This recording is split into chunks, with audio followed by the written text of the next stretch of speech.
अस्सलाम वालेकुम साथियों। 2027 में उत्तर प्रदेश का चुनाव होना है और विपक्ष में कोई भी ऐसा मजबूत चेहरा नहीं है जो अकेला अपने दम पर सरकार बना सकता हो। अगर कोई घमंड में या अहंकार में चूर है तो वो बात अलग है। 2 महीने पहले बिहार में भी चुनाव हुआ था। राहुल गांधी और तेजस्वी यादव घमंड में चूर थे, अहंकार से भरे हुए थे कि उनका कहना था हम अकेले ही सरकार बनाने में सक्षम हैं, और साहनी को तो गृह मंत्री तक बना रहे थे। अख्तरुल ईमान ने उनके घर पर ढोल नगाड़े बजा के उन्हें ये बताने की कोशिश की कि हमें भी आप गठबंधन का हिस्सा बना लीजिए, कि मुस्लिम समाज बैरिस्टर असदुद्दीन ओवैसी साहब की ओर उम्मीद भरी निगाहों से देख रहा है। लेकिन उनके ये बात समझ में नहीं आई। जब चुनावी परिणाम हुए तो फिर पैर पटक रहे थे। कुल 25 सीटों पर सिमट गई आरजेडी पार्टी, अपने विपक्ष में बैठने की पोस्ट तक खो गई। वही हाल कांग्रेस का हुआ। आज बिहार में कांग्रेस और एआईएमआईएम तकरीबन बराबर से पे हैं। 5 विधायक एआईएम के हैं और 6 विधायक कांग्रेस के हैं। इसी को देखते हुए उत्तर प्रदेश का विधानसभा का चुनाव करीब है और हम अखिलेश यादव को ये नसीहत देते हैं कि आप इस अहंकार से को छोड़ दीजिए, इस घमंड को छोड़ दीजिए, वरना इसमें कुछ नहीं होने वाला। फिर से बीजेपी की सरकार ही बन जाएगी।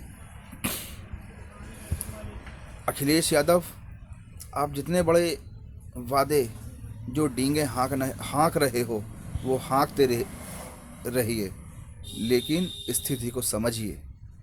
धरातल पर क्या स्थिति है।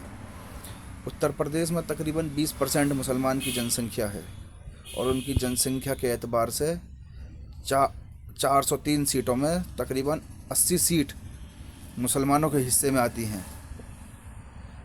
10% यादव भाइयों की जनसंख्या है।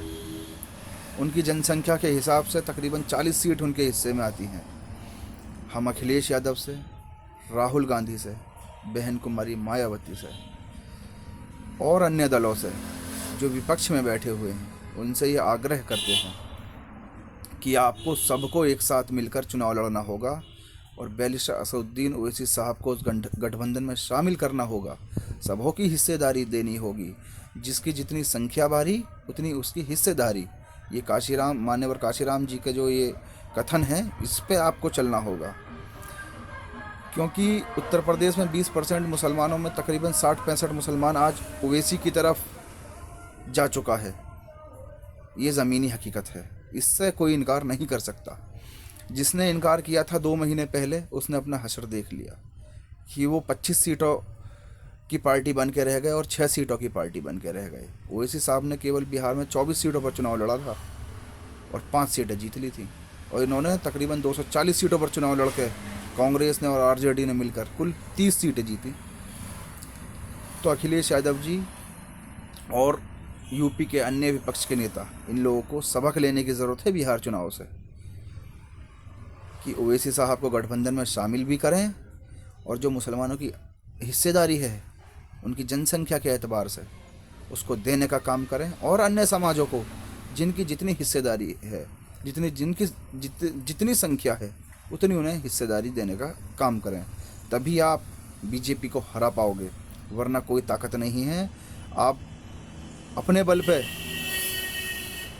ये कहने लगो, लंबी लंबी डींगे हाँकने लगो कि हम अकेले ही हरा देंगे, तो ये कहीं ना कहीं असंभव और नामुमकिन सा लगता है। धन्यवाद।